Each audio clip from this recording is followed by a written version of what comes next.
Bienvenidas y bienvenidos a esta inmersión profunda en nuestras fuentes sobre un tema, fundamental en obstetricia, la amenaza de parto pretérmino y el parto pretérmino. Hola. Tenemos aquí guías clínicas, documentos de práctica, la misión, extraer lo esencial, ¿no? Sobre qué son, por qué ocurren, cómo se manejan y por qué importan tanto.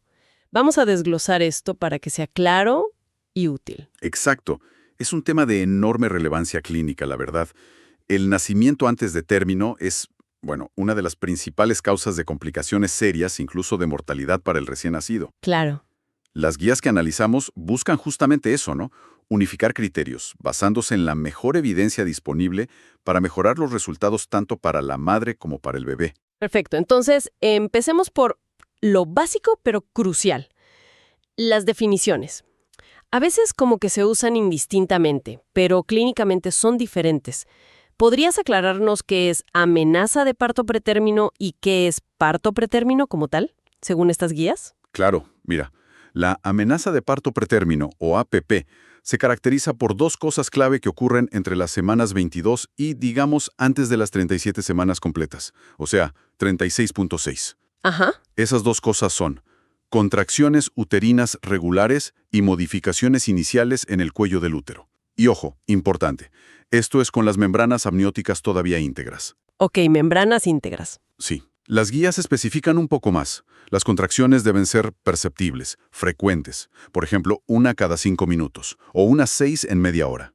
Y las modificaciones del cuello son, como decía, iniciales, un borramiento, o sea, un acortamiento, que no supera el 50%. La mitad. Exacto. Y una dilatación que es menor a 2 o 3 centímetros.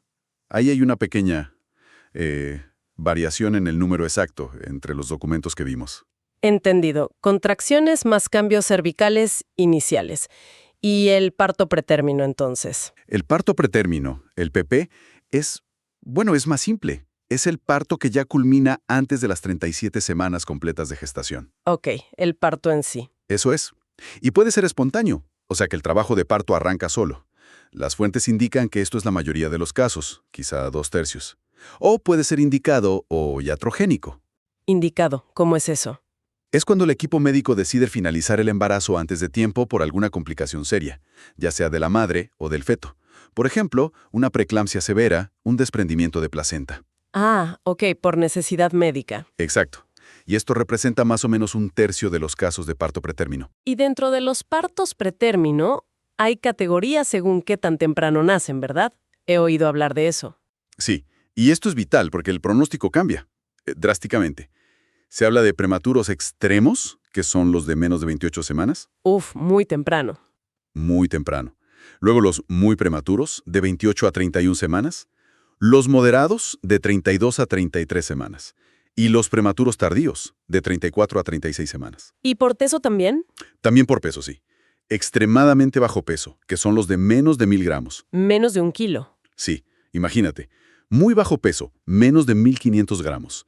Y bajo peso, menos de 2500 gramos. Como señalan las fuentes, un bebé de 25 semanas, por ejemplo, enfrenta riesgos altísimos, una mortalidad cercana al 50% y una probabilidad muy alta de discapacidad si sobrevive. Cada semana adicional en el útero es oro. Oro puro. Hablemos de la magnitud. ¿Qué tan común es este problema? Las cifras que vi son impactantes. Lo son. A nivel global estamos hablando de unos 15 millones de prematuros al año. La OMS estima una tasa global del 8.8%, pero varía por regiones, ¿eh? ¿Cómo varía? Es más alta en Estados Unidos, cerca del 11%. En Europa es más baja, entre 5 y 7%. Y en Latinoamérica las fuentes indican alrededor del 7%. ¿Y en Perú? Los datos que revisamos mostraban algo interesante, como una variabilidad notable. Correcto. Algunos documentos mencionan un rango amplio, 5 a 10%. El registro oficial de nacidos vivos del país da un 7%. Pero luego, una encuesta nacional importante, la ENDES 2021, reportó un 21.3%. 21%. Es una diferencia enorme. ¡Enorme! Esa discrepancia es llamativa, la verdad.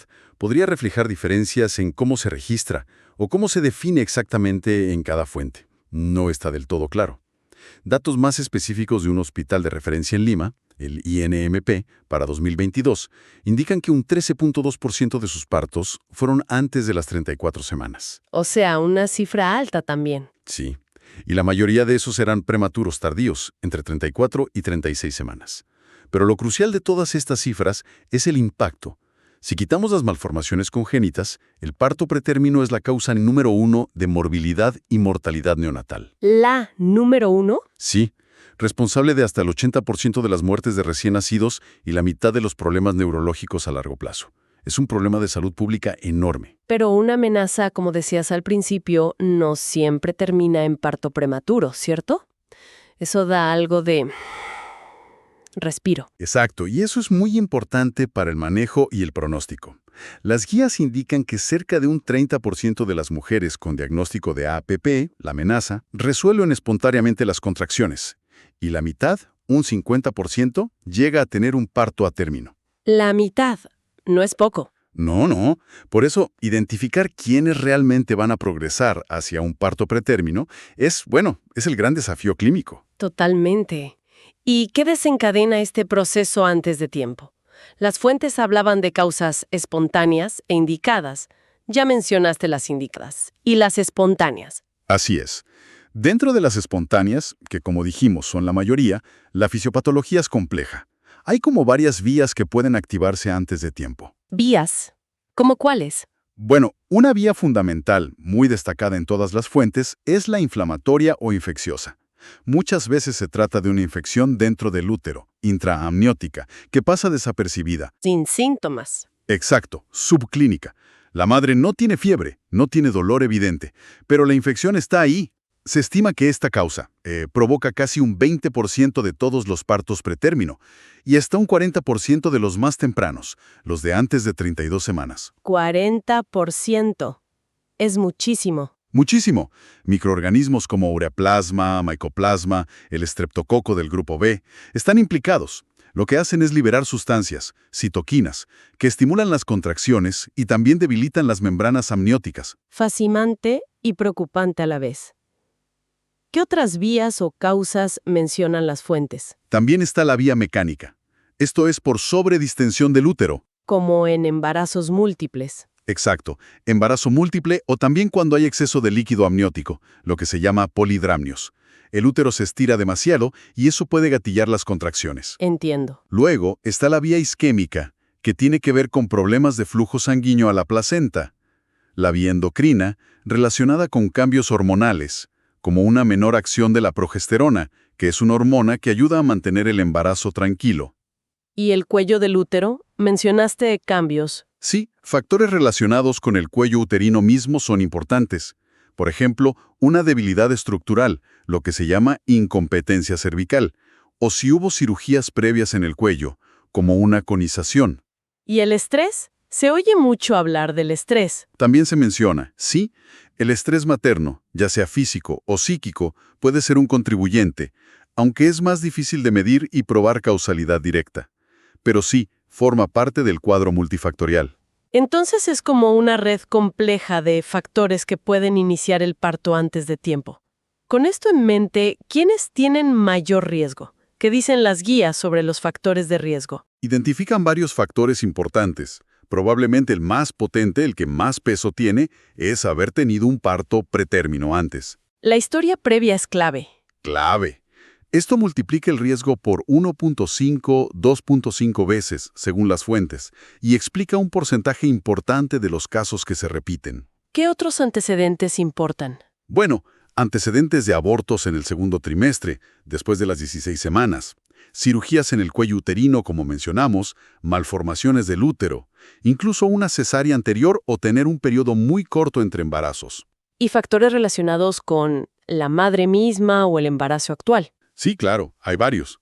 La edad materna, por ejemplo. Los extremos son de riesgo, menos de 15 años o más de 40. Ajá. El peso materno también.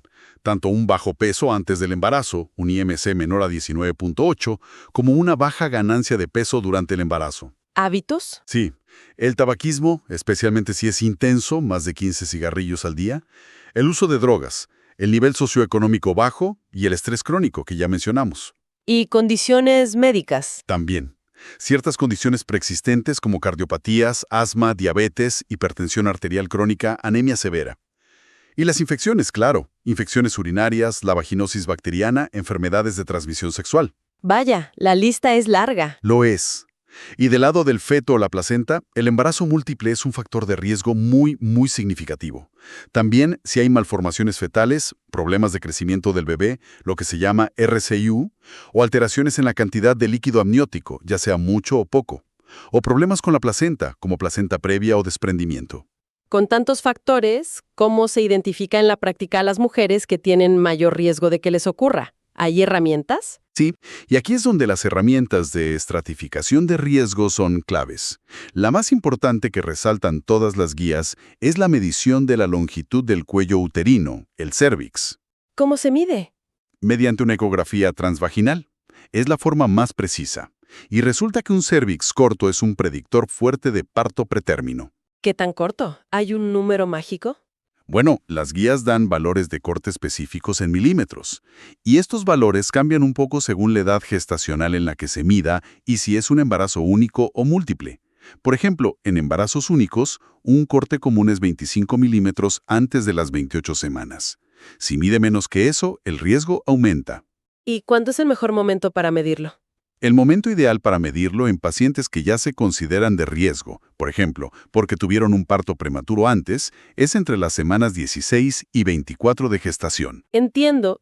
¿Y se busca algo más en esa ecografía, además de la longitud? Mencionaste algo antes. Sí, se buscan otros signos que pueden indicar mayor riesgo. Uno es el funneling, que es como si las membranas amnióticas empezaran a meterse en el canal cervical formando un embudo. Ah, ok. Y el otro es el sludge. Esto se ve como unos secos densos, como un barro ecográfico, cerca del orificio cervical interno. Ambos signos, el funneling y el sludge, aumentan el riesgo, sobre todo si se combinan con un cérvix corto. ¿El sludge tiene alguna implicancia particular? Sí, el sludge en particular se asocia bastante fuerte con esa infección intraamniótica subclínica de la que hablábamos antes. Se considera un factor de riesgo independiente. Qué interesante. ¿Y hay algún análisis de laboratorio que ayude a predecir el riesgo? ¿Algún biomarcador? El principal biomarcador que mencionan las guías es la fibronectina fetal, la FFN. Se mide en una muestra de secreción cervicovaginal. ¿Y qué nos dice esa prueba? Su gran valor está en su alto poder predictivo negativo. Esto es clave. ¿Qué significa eso en la práctica? Significa que si una mujer tiene síntomas de amenaza de parto pretérmino, digamos entre las 24 y 34 semanas, y su test de fibronectina fetal es negativo, generalmente menos de 50 nanogramos por mililitro, la probabilidad de que tenga el parto en la siguiente semana o dos es bajísima, menos del 1%. ¡Wow! O sea, es excelente para descartar. Exacto. Es mucho más útil para descartar un parto inminente y evitar, por ejemplo, hospitalizaciones o tratamientos innecesarios, que para confirmar que el parto sí va a ocurrir, si sale positiva. Tiene indicaciones muy precisas para usarla, y también contraindicaciones, como si ya se rompieron las membranas o hay mucha dilatación. Muy claro. Otros biomarcadores no se recomiendan entonces. Por ahora, las guías que revisamos dicen que otros como PMG1 o FIGFBP1 no tienen suficiente evidencia para recomendarlos de rutina. La fibronectina fetal es la que tiene el rol más establecido. Bien, entonces tenemos factores de riesgo y herramientas para evaluar ese riesgo. La historia clínica, la ecografía cervical, la fibronectina. Ahora, ¿cómo se manifiesta clínicamente la amenaza de parto pretérmino? ¿Qué síntomas deberían alertar a una mujer embarazada? Lo clásico, lo más común, es la percepción de contracciones uterinas regulares. La mujer la siente como que la panza se le pone dura, ¿no? Endurecimientos del abdomen. Ajá. A veces estas contracciones van acompañadas de dolor tipo cólico en el bajo vientre o en la espalda baja. También puede haber una sensación de presión en la pelvis, como si el bebé empujara hacia abajo. ¿Y cambios en el flujo? Sí, ocasionalmente puede haber cambios en el flujo vaginal. Puede volverse más abundante, más acuoso o incluso estar manchado con un poco de sangre o moco sanguinolento. Ok, esos son los síntomas de alarma.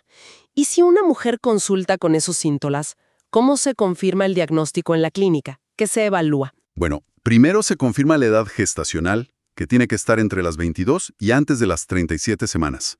Luego, Es fundamental documentar que las contracciones son realmente regulares y sostenidas. Hay criterios de frecuencia y duración. Por ejemplo, 4 contracciones en 20 minutos o 6 en 60 minutos. Que no sean las contracciones normales de Braxton Hicks. Exacto, diferenciarlas. Y lo más importante es evaluar si hay modificaciones en el cuello del útero. Esto se hace mediante el tacto vaginal. Y aquí está la diferencia clave que mencionamos al principio, entre amenaza y trabajo de parto establecido. A ver, recordémosla. Si al tacto, el borramiento, el acortamiento del cuello, es igual o menor al 50% y la dilatación es menor a 2 centímetros o 3, según la fuente. Cambios iniciales. Exacto, cambios iniciales. Eso se considera amenaza de parto pretérmino APP. Pero si el borramiento ya es mayor del 50% y la dilatación es de 2 centímetros o más, Ahí ya es diferente. ella se habla de trabajo de parto pretérmino TPP establecido. Y el manejo y el pronóstico cambian. Es crucial entonces esa evaluación cervical para diferenciar las dos situaciones. Y supongo que también hay que descartar otras cosas que puedan dar síntomas parecidos. Totalmente. Hay que hacer un diagnóstico diferencial. Pensar en otras causas de dolor abdominal o contracciones, como un desprendimiento de placenta, que es una emergencia, o problemas no obstétricos, como una apendicitis, una torsión de ovario, o que ya exista una infección intraamniótica establecida, una corioamnionitis, que requiere un manejo diferente. ¿Y qué exámenes ayudan a aclarar el panorama? Se usan varios exámenes auxiliares. Análisis de sangre como un hemograma para buscar signos de infección y la proteína C reactiva, PCR, que es un marcador de inflamación. Ajá. Un examen de orina y urocultivo sí o sí para descartar una infección urinaria, que es una causa frecuente. Cultivos de secreción vaginal y endocervical, buscando infecciones como estreptococo B o vaginosis. Pruebas para enfermedades de transmisión sexual. ¿Y las ecografías? Fundamentales. La ecografía obstétrica normal, o vía abdominal, para confirmar la edad gestacional, ver cómo está creciendo el bebé, evaluar su bienestar con el perfil biofísico, localizar la placenta, medir el líquido amniótico, descartar malformaciones. Lo estándar. Sí. Y luego, como ya dijimos, la ecografía transvaginal.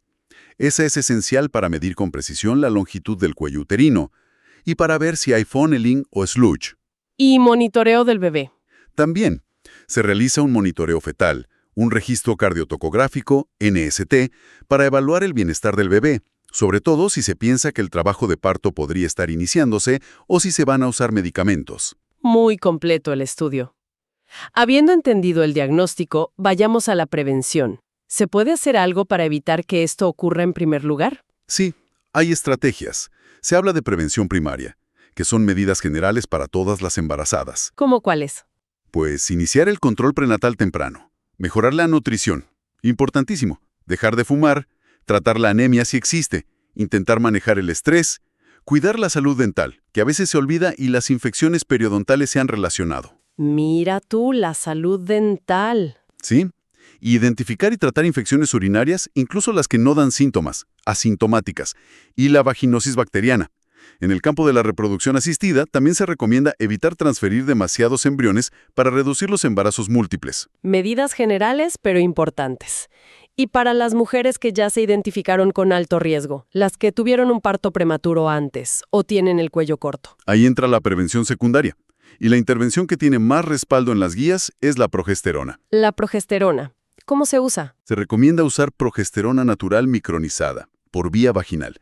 Generalmente una dosis de 200 miligramos al día. ¿Y quiénes deberían usarla? La indicación más clara es para mujeres sin síntomas de amenaza de parto, que tienen un embarazo único, no gemelar, y a las que se les detecte en la ecografía un cérvix corto, definido usualmente como menor o igual a 25 milímetros. Esto, independientemente de si tuvieron un parto prematuro antes o no. O sea, el cérvix corto es la clave para la progesterona vaginal. En embarazo único, sí. Hay un poco más de debate sobre si darla solo por el antecedente de parto pretérmino si la longitud del cérvix es normal. Algunas guías sugieren que se podría considerar discutiéndolo bien con la paciente. ¿Y en gemelos? En embarazos gemelares, aunque tengan cérvix corto, la evidencia sobre el beneficio de la progesterona es menos clara, y las guías no la recomiendan de forma rutinaria. Entendido. ¿Qué otras opciones de prevención secundaria mencionan las fuentes? El cerclaje. Sí, El cerclaje cervical es una sutura que se coloca en el cuello del útero para reforzarlo, para mantenerlo cerrado. ¿Cuándo se hace? Tiene indicaciones específicas. Se puede hacer por historia, o sea, en mujeres con antecedentes de partos pretérmino recurrentes o pérdidas tardías. O se puede hacer guiado por ecografía, si se detecta un acortamiento significativo del cérvix durante el seguimiento. Hay guías específicas sobre cuándo y cómo hacerlo. Es un tema en sí mismo. ¿Y el pesario? He oído hablar de un anillo. Sí, el pesario cervical es un dispositivo de silicona que se coloca en la vagina y rodea el cuello uterino, supuestamente para darle soporte y cambiar su ángulo. ¿Funciona? Bueno, aquí la evidencia es más controvertida.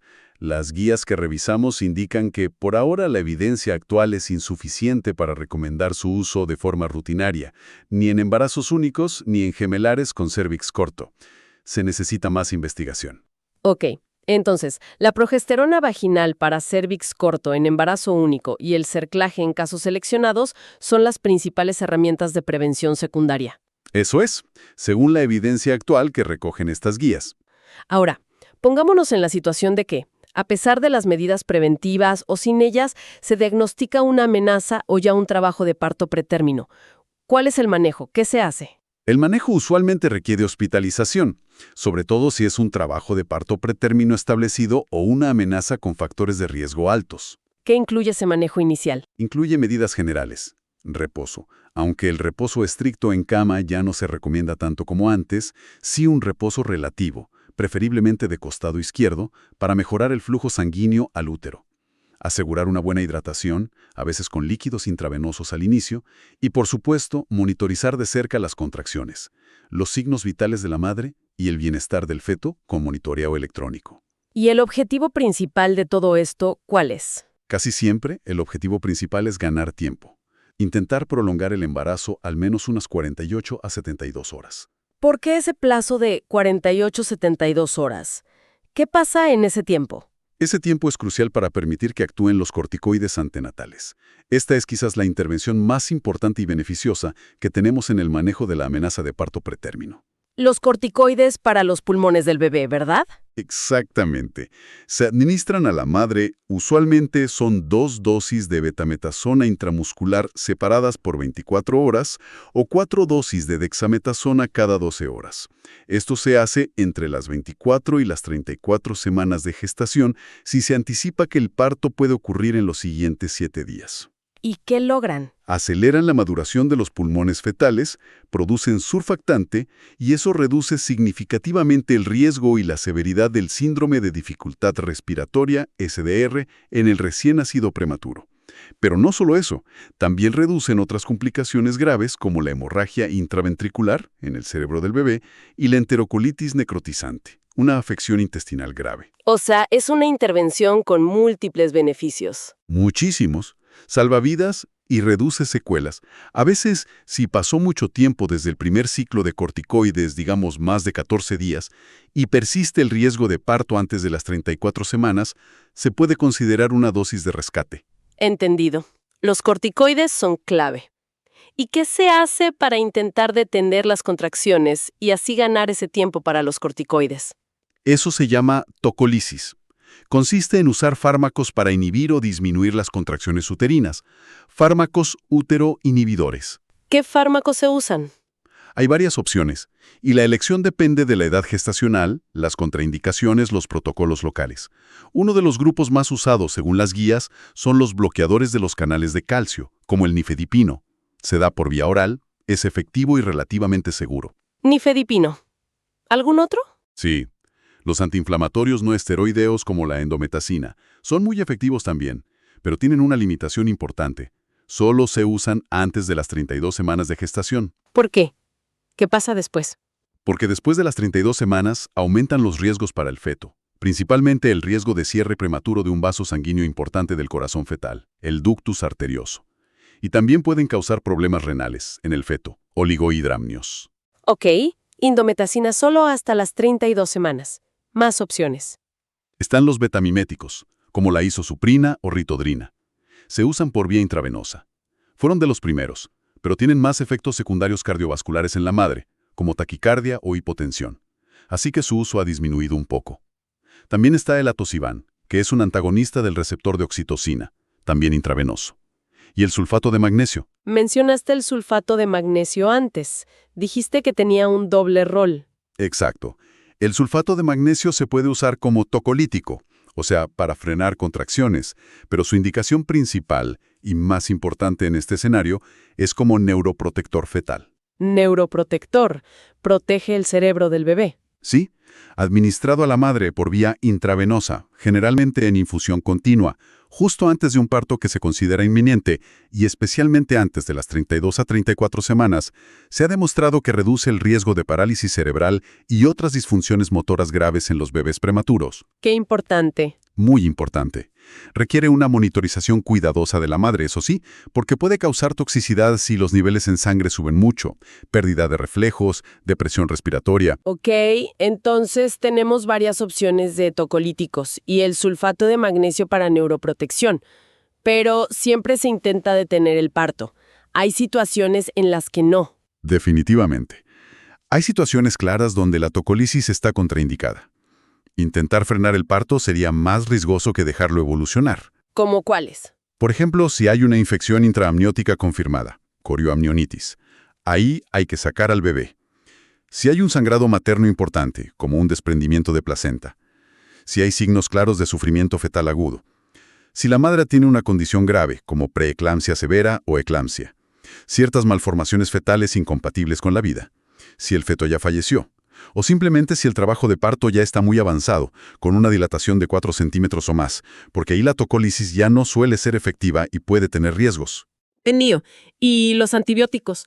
¿Se usan siempre en la amenaza de parto pretérmino? Dijiste que la infección era una causa importante. Es una buena pregunta. En general, si las membranas amnióticas están íntegras, las guías no recomiendan el uso rutinario de antibióticos solo por tener amenaza de parto pretérmino. No han demostrado mejorar los resultados e incluso podrían tener efectos negativos. ¿Y si se rompen las membranas? Eso es diferente. Si hay ruptura prematura de membranas pretérmino, PPRM, ahí sí los antibióticos son una parte fundamental del manejo. Se usan para prolongar el tiempo hasta el parto, periodo de latencia, y para prevenir infecciones en la madre, corioamnionitis, y en el recién nacido, sepsis neonatal. Hay esquemas específicos, por ejemplo con ampicilina y eritromicina. Clarísimo. Membranas íntegras. En general, no antibióticos para APP. Membranas rotas, sí antibióticos. Exactamente. Las mayores preocupaciones para el bebé que nace prematuro. Los riesgos dependen enormemente, como dijimos, de la edad gestacional al nacer. Cuanto más prematuro, mayores los riesgos y la severidad. Los problemas agudos más importantes son el síndrome de dificultad respiratoria, SDR, por la inmadurez pulmonar. El más conocido, quizás. Sí. La enterocolitis necrotizante, SN, que es una inflamación muy grave del intestino. La hemorragia intraventricular, HIC, sangrados dentro de los ventrículos del cerebro. Y la retinopatía de la prematuridad, ROP, un problema en los vasos sanguíneos de la retina que puede llevar a ceguera. Problemas serios. ¿Esa mujer? ¿Qué pasa si ya tuvo un parto pretérmino? El riesgo de que vuelva a ocurrir es significativo. Las fuentes mencionan un riesgo global de recurrencia de alrededor del 30%. 1 de cada 3. Más o menos. Varía un poco según la causa del primer parto prematuro. Si fue espontáneo, el riesgo de recurrencia es del 23% aproximadamente. Si fue por rotura prematura de membranas, es un poco menor, del 7%. Pero en general, el antecedente es un factor de riesgo muy importante para el siguiente embarazo. Para resumir entonces en todo lo que hemos explorado en estas guías, parece que diferenciar bien entre amenaza, APP, y trabajo de parto pretérmino, TPP, es clave. Identificar el riesgo de forma temprana, con herramientas como la historia clínica, la ecografía cervical y, en algunos casos, la fibronectina fetal, es fundamental. Así es. Y una vez que se presenta la situación, si es seguro hacerlo, ganar tiempo con tocolisis para poder administrar los corticoides antenatales, que son cruciales, y añadir el sulfato de magnesio para neuroprotección en los partos antes de las 32-34 semanas. Esas parecen ser las intervenciones que realmente marcan la diferencia en el pronóstico del bebé. Has resumido perfectamente los puntos clave del manejo actual basado en la evidencia. Es un manejo complejo, requiere evaluación constante, pero vital por el impacto que tiene el nacimiento prematuro. Sin duda. Totalmente. Y aunque hemos repasado muchos aspectos de las guías, un mensaje final importante es la necesidad de una evaluación individualizada. No hay una receta única. Factores como la longitud cervical exacta, la historia obstétrica detallada, la presentación clínica específica, todo eso guía las decisiones complejas sobre prevención y manejo. Claro, cada paciente es un mundo. Exacto. Y algo que me queda resonando de este análisis, quizá para dejarlo como reflexión, si sabemos que la infección o la inflamación subclínica juegan un papel tan importante, tan central en muchos casos espontáneos, la pregunta es, ¿cómo podemos mejorar nuestra capacidad para detectar esa inflamación o esa infección antes de que aparezcan los síntomas? ¿Podríamos desarrollar mejores biomarcadores, mejores estrategias de prevención dirigidas a esa causa raíz, incluso antes de que la mujer sienta la primera contracción? Una pregunta fundamental. Creo que ahí hay un desafío enorme y un área muy prometedora para la investigación futura. Porque si pudiéramos anticiparnos a eso, bueno, el impacto podría ser gigantesco.